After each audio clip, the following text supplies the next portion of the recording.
All right, everybody. So we got letting people in right now. Perfect. There we go. Esteemed panel. So folks are filtering in. We got 35 people coming in right now.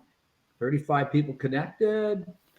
As you folks are coming in, you can go to the chat. And in the chat function, I'd like you guys to put down where you're from.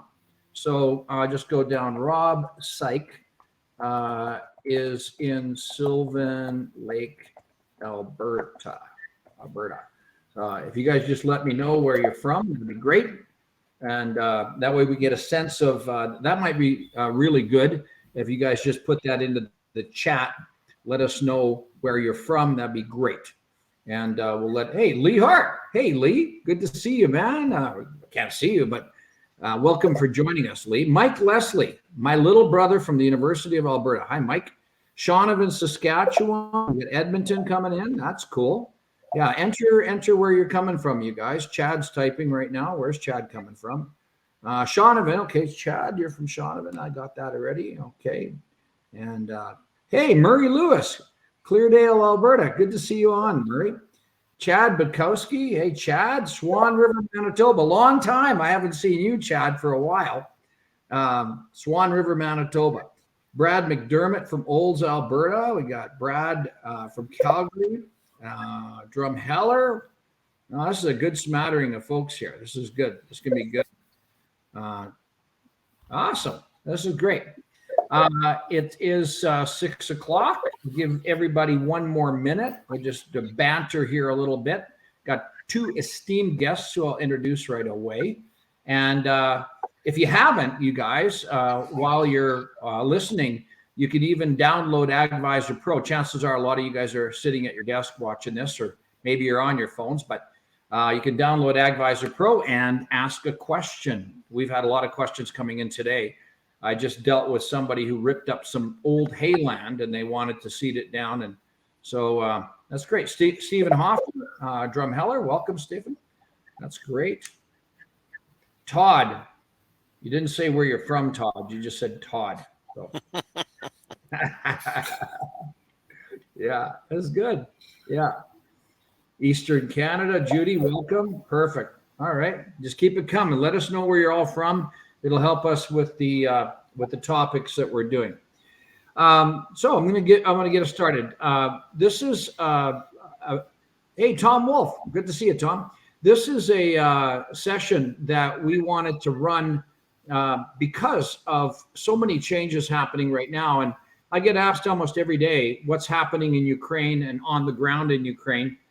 So I'll share some of that with you guys. I've been very active, and most days I spend my early part of my day in Ukraine, either on Signal. Signal's a new platform we're using to communicate cryptically with people on the ground in Ukraine, as well as I'm communicating with my farmer friends, and very challenging over there right now. And many of the challenges are the same ones that we're seeing here. Hey, Zane, thanks for coming in from Prince Albert.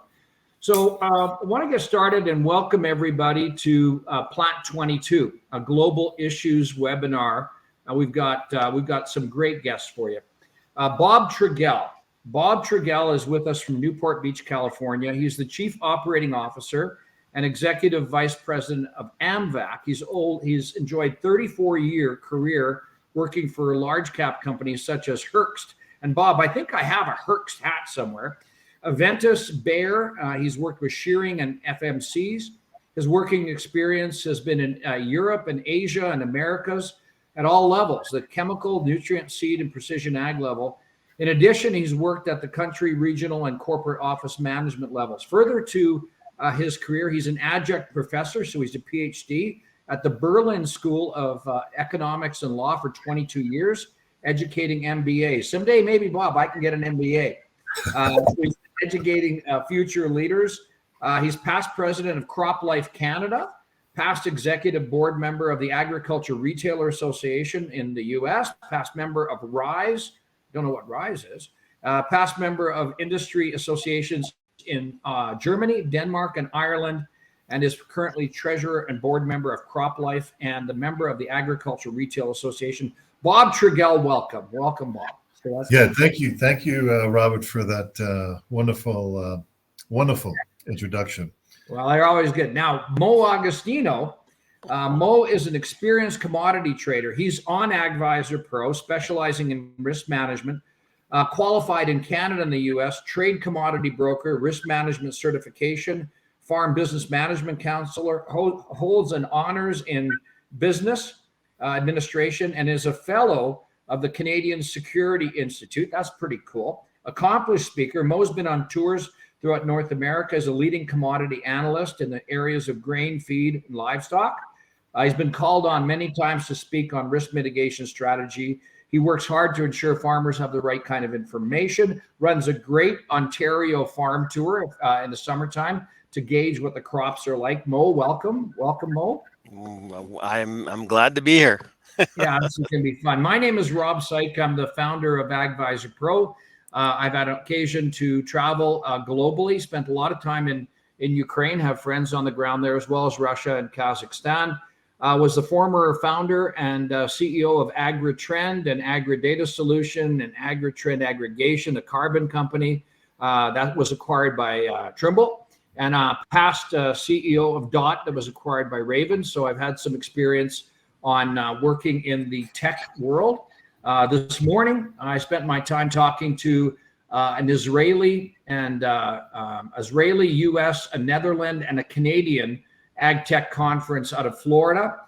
Then I was at Olds College later on today, listening to a bunch of students, and I've been in Regina twice today. So I've been zooming around the world. We are on the platform called Livestorm, and thankfully we got it all working. And so what we're going to do today is we're going to have a discussion for about 30 or 40 minutes, and then I'm going to take some Q&A, and we'll close off at the hour. So I'll be monitoring our time.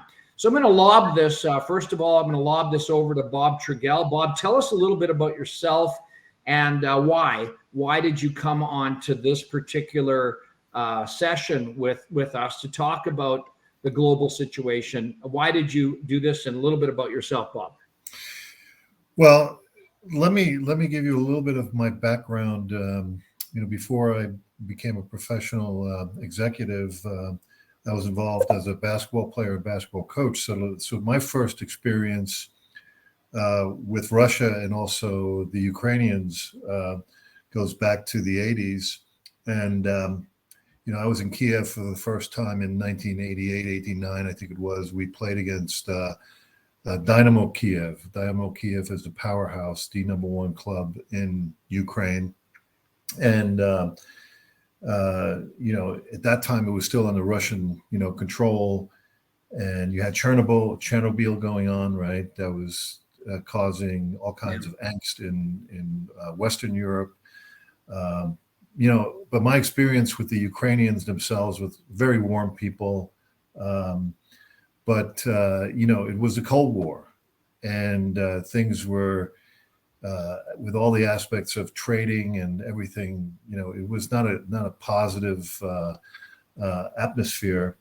And since then, the Ukrainians have been peace-loving people who are, have enjoyed freedom, economic renaissance, very productive people. And now we have this, humanitarian crisis, right? And it's pretty tough for me to watch it personally because both on my mother's side and on my wife's side of the family, we were refugees, and we were refugees from the Russians, and we had to flee the Russians. And the stories that were told when I was a child, this all brings back memories to me. And seeing the pictures, what's going on right now in the Ukraine is just devastating. Watching the families, and what I see here is I see a lot of heartache, and I see a lot of courage on the side of the Ukrainians. I see naivete of the West and certain of our leaders, but I do also see on the positive side a lot of human, dignity. and support pouring in, for the families. But I don't think this is an economic refugee situation. I don't think this is a political refugee situation. I think the Ukrainians want to live in the Ukraine. And right now you just have a lot of families who are split, where the men are fighting and, the women and the children are trying to get into safety. And it's, very, very heartening to see all the support. I think the support still has to come after, hopefully, there's some sort of a peace negotiation. I don't see that happening in the next few weeks, unfortunately. I think that there is going to be continued destruction, and I think the Russian intent is to push this to the limit, to get as much control of the Ukrainian assets as possible, and we'll talk about that a little bit later. But the question you really have to ask from an international business perspective, is this the beginning of deglobalization in regards to trade, nationalism, protectionism, and really a polarization of the powers, right? So I'm talking about East-West again, right? So a new Cold War. So those are my observations just on that side. So I'll hand back to you, Robert. Okay, thanks for that. I too have had the pleasure of touring Ukraine many times. Some of the most friendly people, and Kiev. Kiev is one of the most beautiful cities I've ever been into, and it's just heartbreaking to think that those beautiful cities are being destroyed right now, and it really, really affects our world in agriculture for sure. Mo, again, your take on this from a big level. We'll get into more specific questions here in a little while, but again, why are you on this particular session with us, and what are you seeing from your perspective? Well, I think I'm here because I can bring some insight into the markets in general. I look at this 24/7. I eat, sleep, and drink this stuff, and I can give you the big picture outlook. I can give you the local picture. From the big picture outlook, most farmers, most experts, most analysts have not experienced a war. I mean, you got to go back to World War II. So we really don't have a lot of experience trading wars and markets. I started trading commodities when I was 18. I've been 40 years in the business. If you put the two numbers together, you know how old I am. I'm dating myself a little here, but in my prior career, I was a stock. They used to be called stockbrokers. Now they call them financial advisors. And I left in the internet bubble in March of 2000. I got burnt out and wanted to do something else. And I thought there was a need for risk management on the ag side. And like you said earlier, I've been doing it ever since. I've been at it for about 20 years with farms.com. And what I've noticed basically is that if you go back to the beginning of the year, what were we talking about? We were talking about COVID and inflation. Are we talking about COVID anymore? Not necessarily, although one of the big headline news items has been China. China has just shut down Shanghai, 26 million people, one of the largest ports in the world. If it wasn't for the war in Ukraine, that would be your big headline news. But unfortunately, it's taken a back seat to Ukraine. And this Ukraine war has created huge volatility. I mean, you saw what happened with wheat prices, 5 limit up days. That big short squeeze. You saw it in nickel. I don't know if you guys noticed the price of nickel up 60.5% in one day. That is a market that just has a lack of liquidity.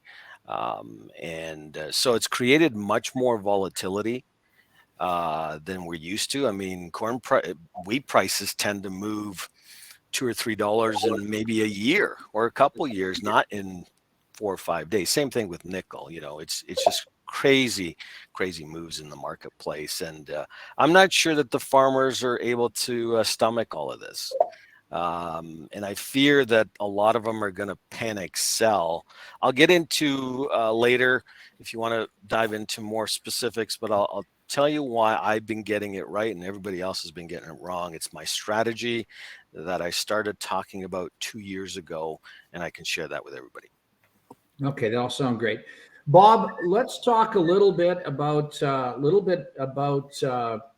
I'm going to turn it back over to you. I was, and I know Mo will touch on this as well, but I was talking to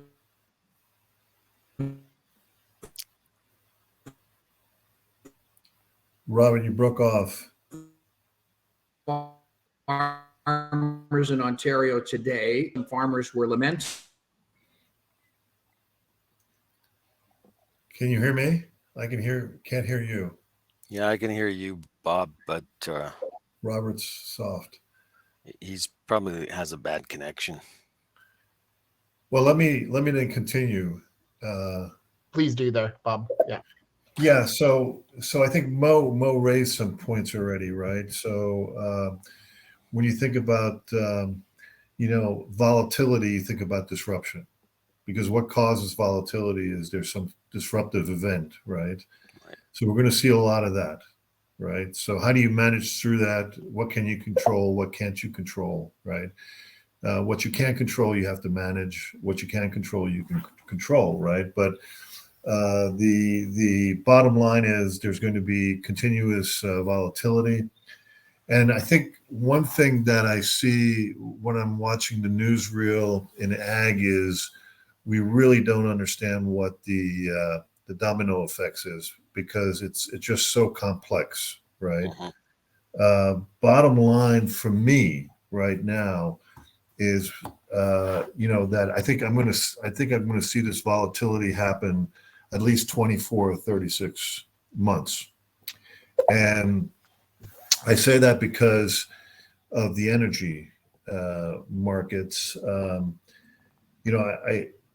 I think we don't realize that how oil driven our economy is in ag. When you think about from the input side, the raws, right? Nitrogen, right? Gas.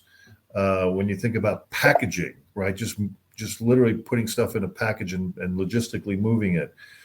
The cost of logistics, right? Because the price of transportation has gone up, right? Then the manufacturing of those inputs, that price has also gone up, right? So, you think about all the considerations here. One thing, even if there's a peace accord, right? The Russian energy situation has issues, right? In recent years, replenishment for them has been difficult, right? They've had to go further into the east. They've had to dig deeper. The capital cost has been higher. The transportation cost has been higher. And now what you have, what a lot of people don't talk about, is the companies, the Western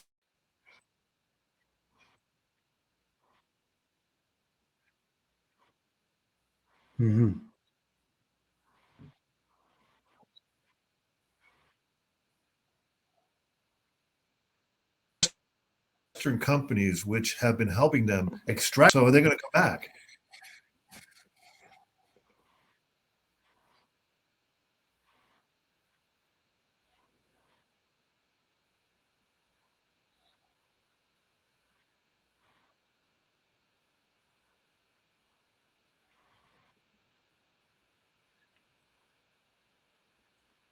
Well, a lot of the tech that we have comes from China, right? Whether it's glufosinate or glyphosate, like that tech comes out of China, and the repercussions. Yeah.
Well, let's just stop there for a second and lob that ball over to Mo, because I think that was a good place for me to pass the baton.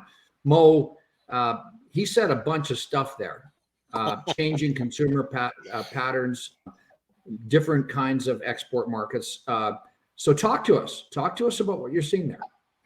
Yeah, so on the fertilizer side, I mean, we've been telling our clients we start booking fertilizer last February. And I know you're going to say, well, Mo, you just got lucky.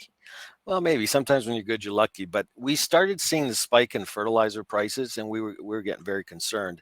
And so we told our clients that you need to start to manage this sooner rather than later. Obviously,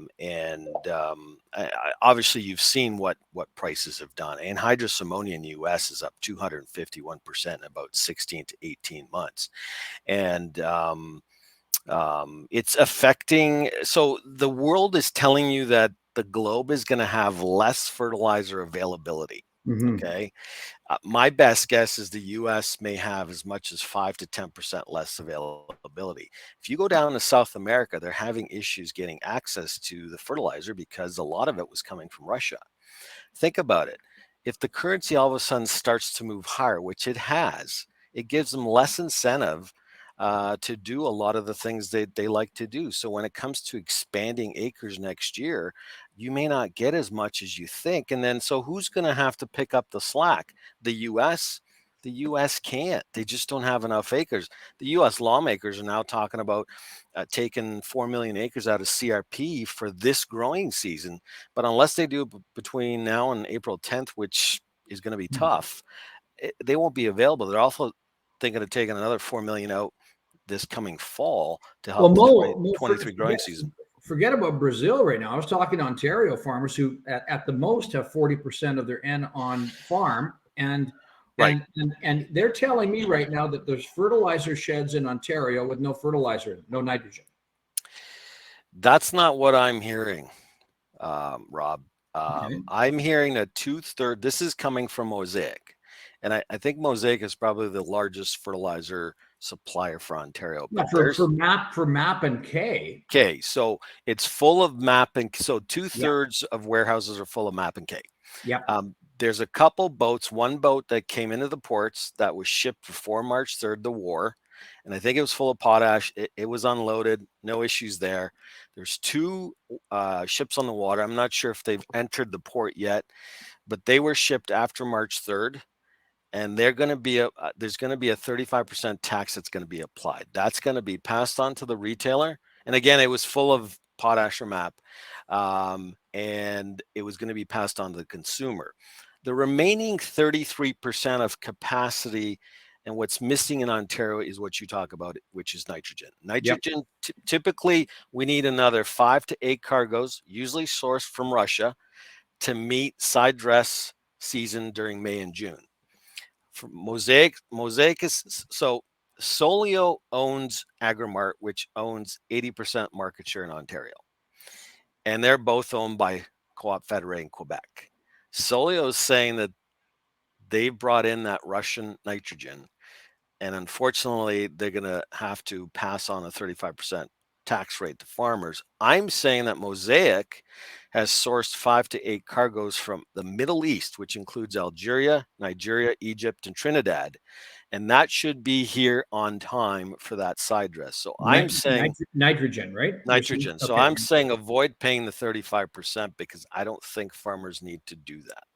All right. And at the end of the day, I don't know if they're going to get their money back if they do. Yeah. I know from a standpoint of what I've been signaling to the growers I've been working with is certainly get your chemical tech on the farm, and as much as pre-buy for, make sure you get fertilizer. And out west here, we've got a lot more fertilizer stored on farm than they do out in the east. So that's a different. What about what Bob just said in terms of markets and the shifts that might happen? Like let's get into grain for a second, Mo, because this is your sweet spot. Sure. Yeah. So, I mean, before the war, obviously we all know about the global supply disruption because of COVID. And if you talk to a lot of the big players in the marketplace, as we ended 2021, it only got worse because of Omicron. Now we've come through Omicron okay, but now we've got China shutting down again. And when you include the war, it's going to make the global supply chain issue linger. I'm thinking that now we may not be able to fix this till 2025. So when Bob says that, it could last another 24, 36 months, I'm out to 4 years. um, and then just before the war, we had we've talked about inflation. That's not going away anytime soon. In the next couple of months, you'll see the headline number in the US, either in the month of March or April, hit double digit 10%. And so this war, this ongoing COVID global supply chain just continues to affect all of this. And it's not going to go anywhere soon. And the global fertilizer balance sheet was tight going into the war. When you take out 33% capacity of fertilizer from Russia, there's no looking back. You're not going to get a break. A lot of farmers are waiting for that break. It didn't come. It's not coming. Typically in a normal year, and farmers need to stop looking at this as a normal year. It's not even close to a normal year. It won't go back to normal till I think 2026, because I think Mother Nature's not going to allow the world to overproduce, unfortunately, and demand's going to continue to outpace supply. But they need to start managing their inputs first and being more patient on pulling that trigger. And we can get into what happened in Western Canada last year with the drought. Mm-hmm. One of the things I heard, Mo, this is right up your alley, is I was reading about the world stocks use ratio in wheat, and it's tighter. There was some room there, but then I read, well, the stocks use ratio of wheat has some storage, but the Chinese are holding on to it. So if the Right. Chinese are holding on to the stocks use ratio, if they're holding on to the surplus, that does not mean a lot left for Jordan and Algeria and Egypt or countries like that. Right. So you always have to look at ex-China. Mm-hmm. Otherwise, if you include China, it distorts the whole picture. If you look at the total global wheat production last year, it was record strong. If I showed you a chart, it's just record strong. But you also have to look at consumption, and consumption was even stronger than production. So the global balance sheet, the stocks to use or ending stocks carryover is falling.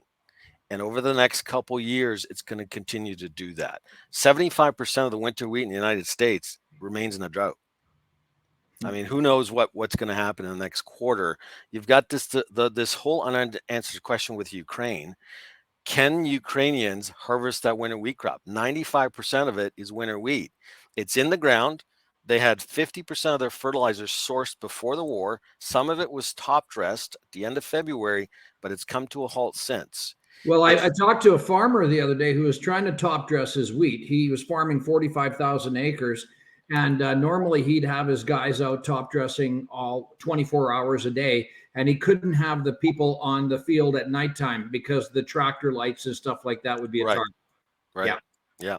I know. So that's what the market is trying to figure out. What's the probability of Ukraine harvesting a winter wheat crop, or for that matter, planting a corn crop?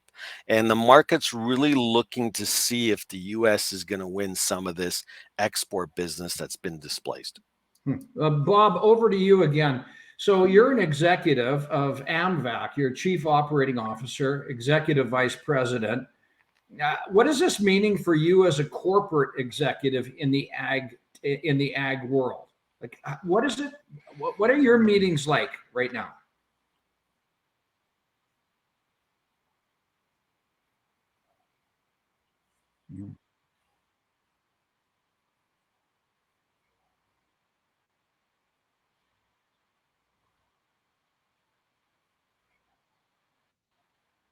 Well, Bayer says he has 700 employees in Ukraine right now. Yeah. Yeah.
So that's what I wanted to ask you as well. I mean, are we going to see a restructuring of where some of this tech is manufactured? We have outsourced so much of this to China that is this giving pause to corporations and saying we need to repatriate some of this production?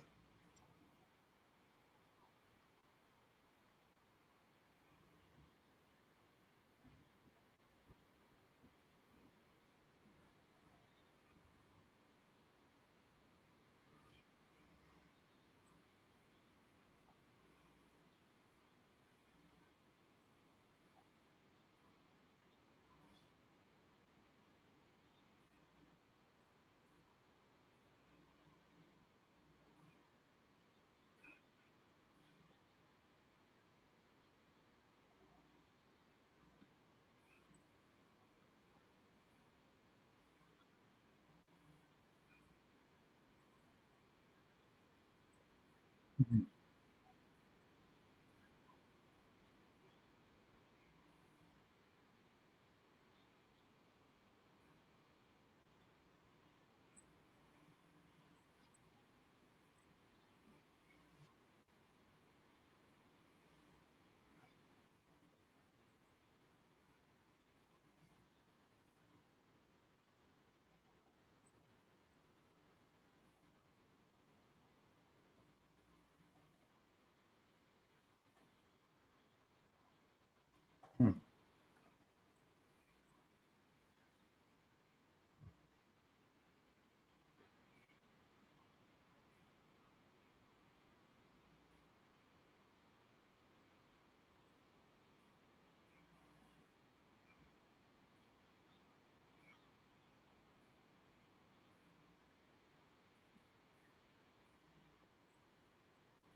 Right now, Canada is really not viewed as a great place for billions of dollars of foreign investment right now. I mean, our leadership has pretty much signaled that they are pretty anti-industry right now. So it's an unfortunate climate we're in right now.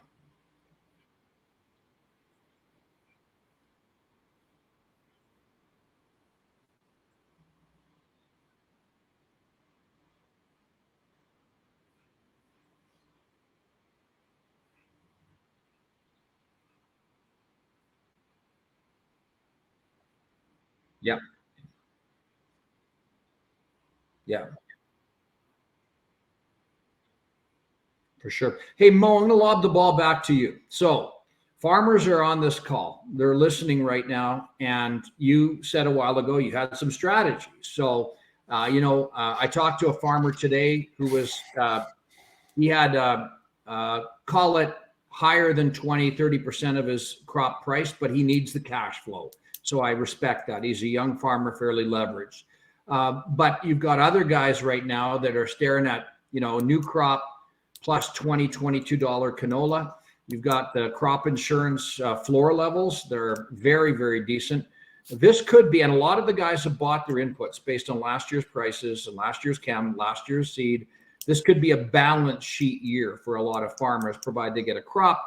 But going forward, I'm wondering what you're seeing. Well, so they have to be careful. And here's why. Many of them, and I'm not going to say that everybody was in this situation, but I've been talking about this 89-year drought cycle. I don't know if you're familiar with it, but it's coming. It's a Mother Nature thing. You can go back to the 1930s. From 1930 to 36, we peaked with the Dust Bowl in the Southern Plains. This is a North America-wide phenomenon. It's going to affect everybody.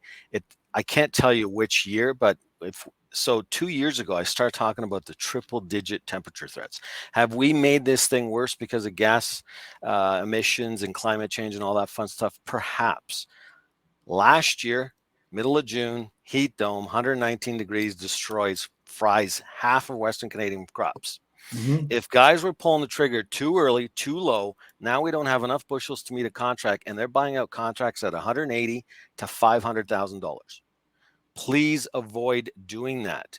What is the rush? Why are you pulling the trigger so early on? If you don't have your inputs and you're pulling the trigger on 22, that input could cost you every profit margin you have.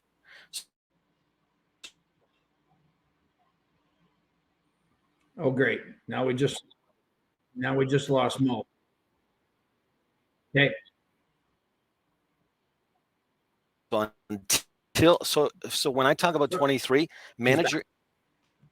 Sorry, Mo, you froze on us. Go ahead again. We missed the last 30 seconds. Okay, sorry.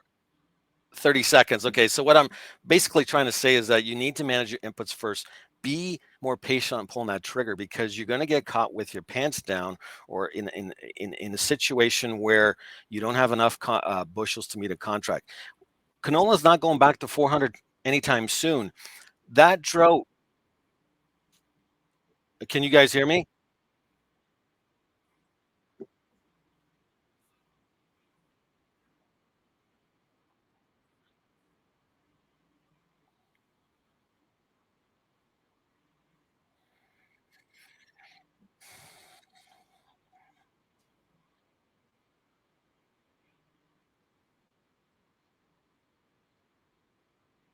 Hmm.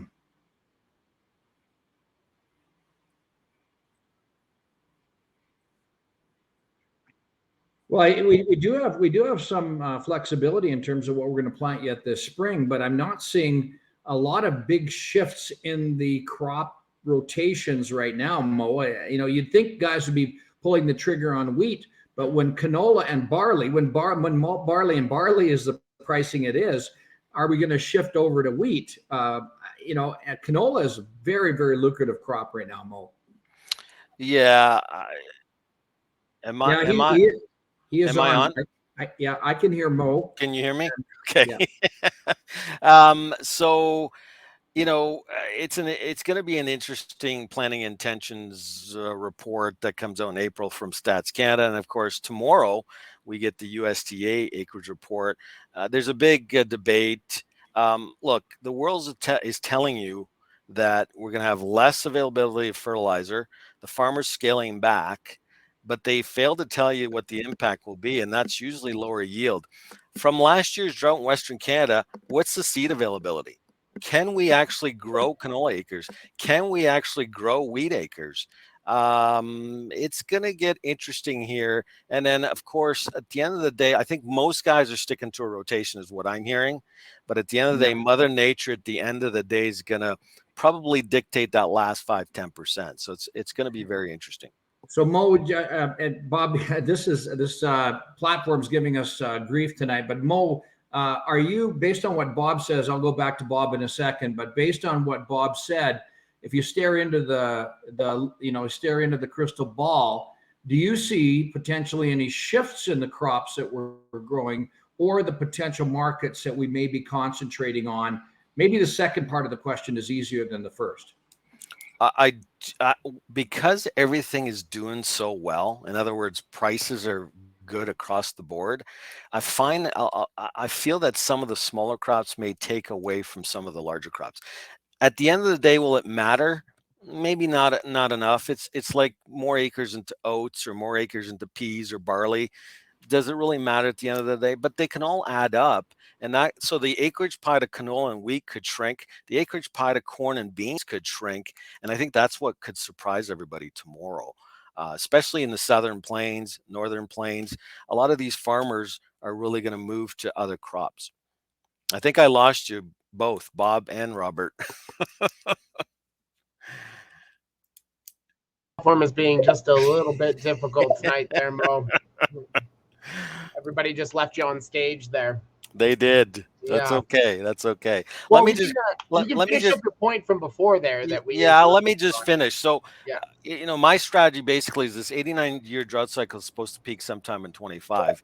As I said earlier, Mother Nature is not going to allow the globe to overproduce. Demand's going to continue to outpace, and prices are going to have to keep moving up to ration.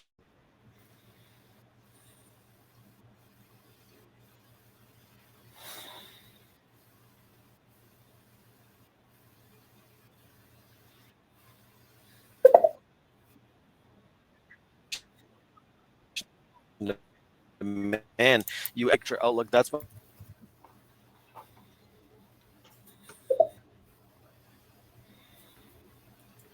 Oh, and we've lost Mo again here. Okay, well, Bob, I'm going to ask you to pick up kind of where you left off there before we lost you. And we've lost Rob here and his infinite wisdom in asking questions. So I'll get you to just keep expanding on what you're previously discussing there. Well, yeah. So on the CP side, though, just, prices coming out of China, I've just seen the recent statistics. Things like glufosinate, ammonia, and glyphosate, the prices are coming down, right? So as we reorder, we're being a little bit patient. We think the prices out of China are going to come down. A little bit concerning, of course, is the situation in Shanghai, but the Chinese don't produce necessarily everything in Shanghai, but it is a port city, right? So it could just delay things, right, from a lead time standpoint. But as far as replenishment, we do see prices coming down in China. So that's a positive, right, from the chemical side. So, Bob, I'm going to shift a little bit. I think you can hear me again. I'm going to shift a little bit and ask you a question about where you live, California, and a lot of specialty crops coming to California, and water, big issue there. So, first of all, how big of a deal? Well, water is always an issue in California, right? So we've seen different shifts occur, but where people just don't plant a crop because they're getting more money being paid not for the water rights, right? So and the political climate is not in favor of agriculture, even though California is the biggest ag state in the union. Yeah, and bigger than all the ag GDP in Canada. And Fresno labels itself as the agriculture capital of the world. So, hey, right. Bob, are you seeing any rumblings of shifting corn acres to soybean because of a nitrogen constraint? And yeah, so I don't see much of a shift because most of the growers did their dressing in the fall. There's just a lot of talk when people see the replenishment cost, right?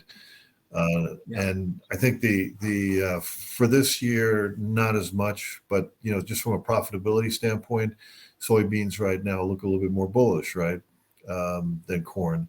But that can shift any day, so it's very difficult to see. You also will see more soybeans, driven long term in the United States because of biodiesel and there are plants going up, like in Grand Forks. It's a cheaper input, less risk environment, and the demand continues to be high, right? And the Brazilians and the Argentinians are faced with bad weather, and they're faced with poor infrastructure. Yeah. So I think that just bodes well for the North American soybean grower, right? We're going to move over to the questions now. And let's see. Chad Bukowski, Mo, on the fertilizer side, would you be suggesting buying $1,200 plus urea, $1,100 MAP for next year? He's covered already this year, but wondering about next year's availability.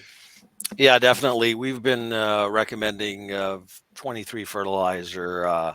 We started doing that last year. We just reiterated our recommendation just a month ago. We feel the global balance sheet's tight. We may get if guys want to wait till July, August when that demand tends to fall off a little bit to see if there's a break. Maybe you can wait for that. So I'm not suggesting you have to do it all now, but in a worst case scenario, if China decides to cut off the world from their fertilizer supplies, because they've been concerned about this whole chaos around the globe, they want to make sure that their own farmers have enough supplies. You take that out of the equation and we got problems. I mean, to put up we could put up a nitrogen plant here in Canada or the United States, but do you know how long that takes? Yeah. It doesn't happen overnight.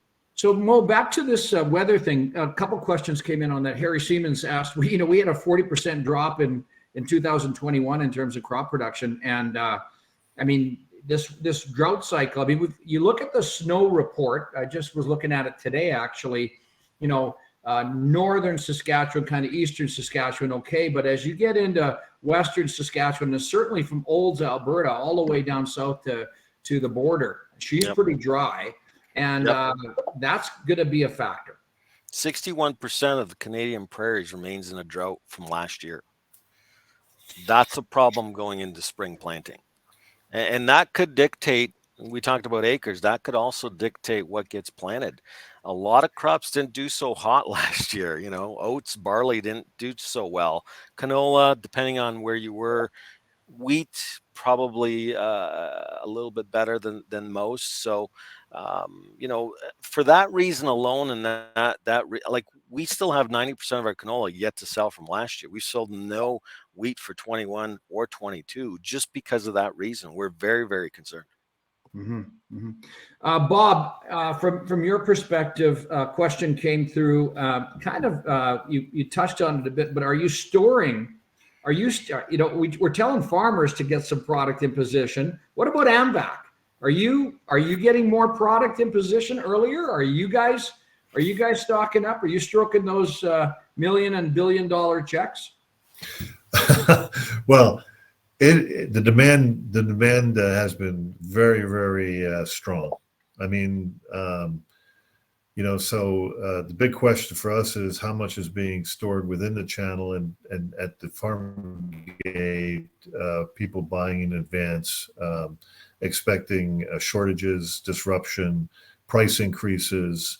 That's all going on. Our factories are just pounding away. Now some of that has to do with, what people perceive as a shortage. So if I look at glyphosate, if I look at the market dynamics, everyone says, well, glyphosate's not readily available. You brought up 2,4-D. And then I look at the import statistics. We've imported more than we've ever have in the last 3 years of glyphosate into the United States. So where is that product, right? So I think there's a little bit of hoarding going on. So for us, that wouldn't happen, Bob.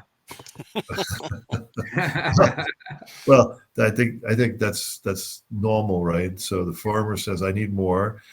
The local retailer says, I need more. The region who he reports into says, well, I better get a little bit more. Their headquarters gets a little bit more. We order a little bit more. It just, everybody adds 10%, and all of a sudden you got an oversupply situation. But I want to put one point out there. Going from 2020 into 2021, the inventory levels in the channel were extremely low, right? So from a supplier perspective, whether you were in any input supply situation, everybody had a good year.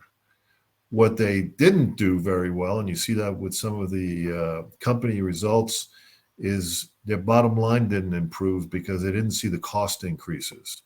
Let's take like freight, right? Yeah. I mean, we were paying for a tote out of Asia a year ago, $2,500 a tote. Then in January, we were paying $48,000 for that same tote. Jeez. So just to give you a little bit of a really bad example how inflationary things were. Now what we're doing is we're updating our cost of goods on a monthly basis. We're having supply chain meetings on a weekly basis just to stay on top of it. But a lot of the bigger companies are not. So we're just, we basically grew 100 million last year, but our margins stayed the same. The only reason our margins stayed the same was because we got ahead of it. And I can just wow. tell them. So that's so you can see top line revenues in these companies growing, but actually their margins shrinking. Yeah, I mean, BASF just had a huge reorganization for those reasons, right? They didn't see the train come at the bottom line on the OPEX side. Hey guys, whoever's listening here, we got still a lot of people. Yeah, so I think for can you hear me? For farmers, it's you got to really stay on top of things, right? Stay on top of things. You're planning, sharpen your pencil. I think what Mo said in regards to you might want to do some forward buying now. You might want to look again in the summer. I would look at it almost average pricing from a cost perspective. But I think that I'd like to hear Mo's opinion on this. I think the commodity prices haven't peaked yet. I think they're going to go up because I think there's going to be global food shortages, and I think you're going to see a lot of nationalism and protectionism kick in. I throw in a statistic at you: 100% of the fertilizer that is imported into India comes out of Russia, Belarus. 100%.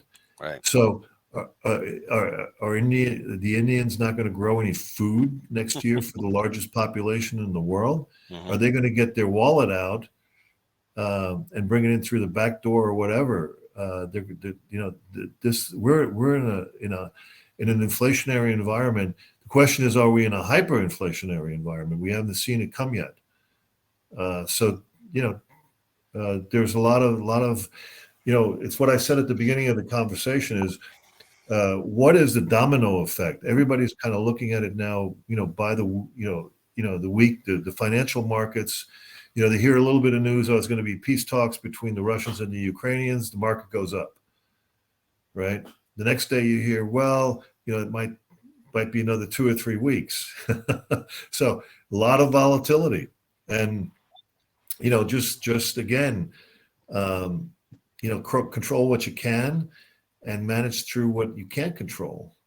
And I would really be spending a lot of time on my balance sheet right now, because cash is going to be very important in this environment.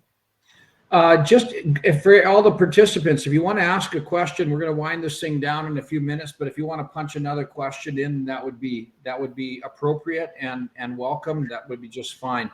So, bottom line, Mo, I'm hearing that we have to, according to what Bob just said, farmers need to be paying a lot of attention to the cost drivers.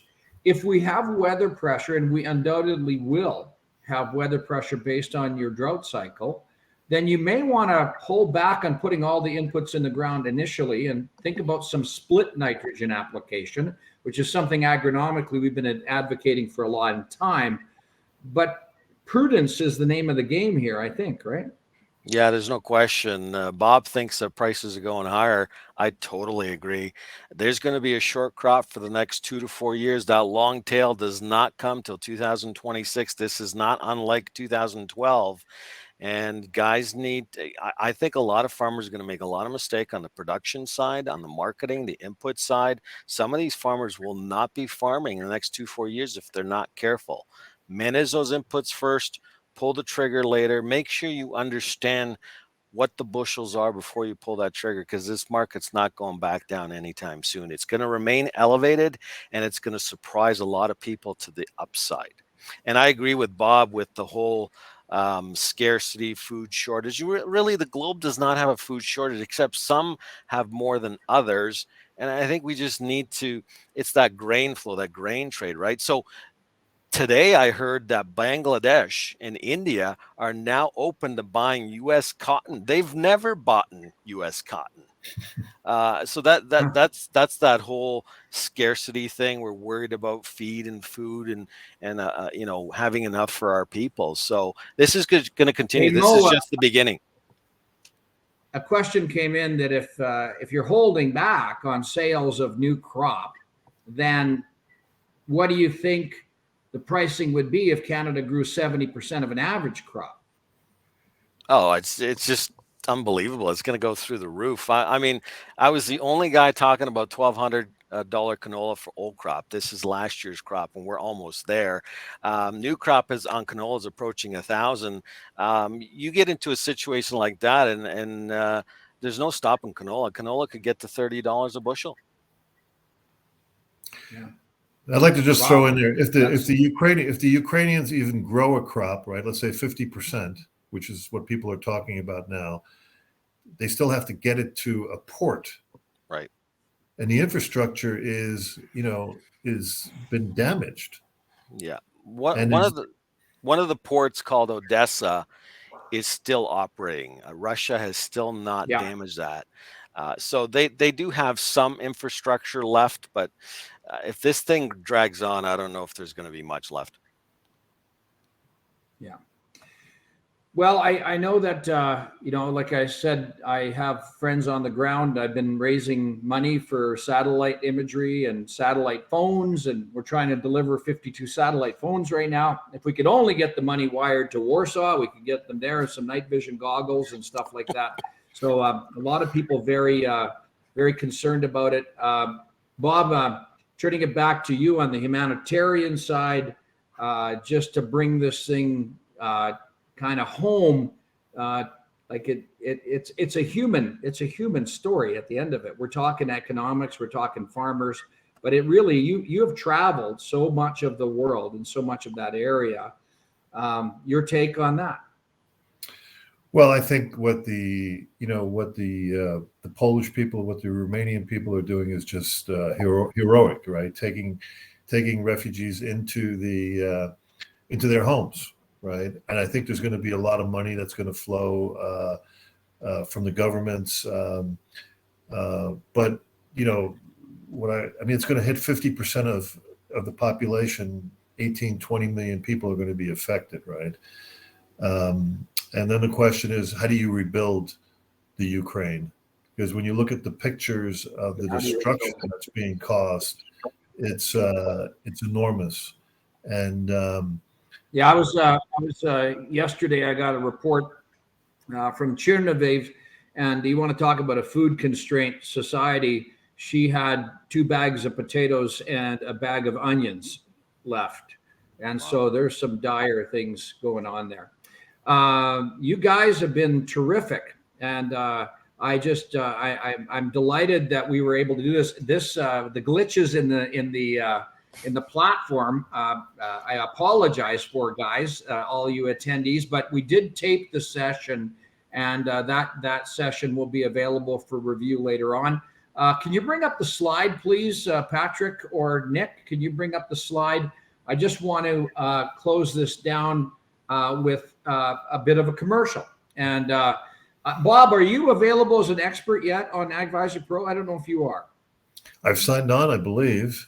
Okay, good. I'm going to have to check you out. So, Mo, you've been one of our first experts on AgvisorPRO. So you guys can download AgvisorPRO, and then you can go into AgvisorPRO and you can ask a question by choosing areas that you want to ask questions in. You can add a high-resolution picture. You can add a video. You can geotag your location, and the question goes in anonymously. So if you go into the business section and you look at commodity marketing and you ask a question, well, Mo's in there, but so are other people. So you can get different opinions and to formulate, and then you can tap into Mo anytime you want on AgvisorPRO. And certainly Mo's got a business that he's built here with farms.com. And as far as Bob is concerned, if you guys hit a question in the crop protection area, Bob would be there. And this is what we're building. We're building, somebody is going to build the most credible knowledge network for agriculture on the planet Earth. And that's the goal that we're doing with AgvisorPRO. So I'm asking you guys, all of you, to download. So we've got 47 people on. John Biduluk from my home area of Two Hills is on board. Blaine Calkins is here. We got great Jordan Lindgren from Norquay, Saskatchewan. Lars Rogers with Area 1 Farms. Area 1 Farms is on AgvisorPRO. We've got Harry Siemens on here. We've got all sorts of people. Tom Wolf. Tom was one of the first experts. So if you got a question about sprayers or crop protection, Tom Wolf is on. With all of that being said, I'm going to just check the chats again and make sure that I didn't miss anybody here, and check the question. I think we're going to wrap it up. So I want to thank Bob and I want to thank Mo very much. A very interesting conversation. I think the thrust of it is this thing don't end in 1 year. You couple inflation on top of weather pressure, supply constraints, and farmers need to manage their cost drivers, and they also need to make sure that they get the product in position. I think that's what I'm taking home. And in terms of pricing, she's looking like she's going to be very, very robust on the crop side. All right. Thanks, everybody, for your attention. 7 o'clock. I'm going to wrap it up. Thank you very much. Thank you. Thanks, Bob. You're Well welcome. done. Thanks, Mo.